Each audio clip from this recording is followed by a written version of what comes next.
That's lemon. Lemon tree. Then ito, grapes. Grape vine.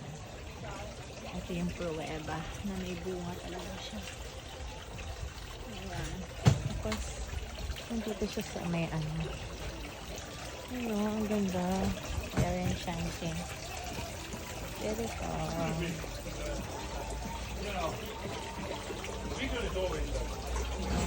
Look, I show you. Sorry.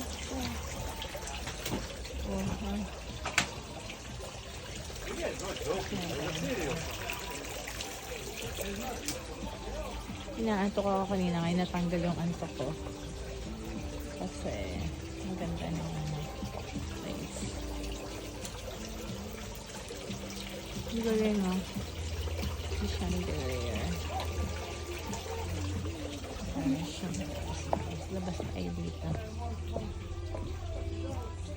Ito yung sinasabi ko sa inyo, parang rose na gumagapa. Hindi siya yung rose na typical na nasa ano lang. Ibang klaseng rose yan eh.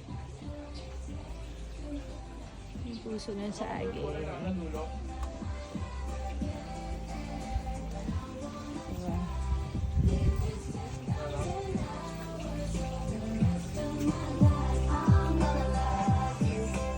I keep doing video.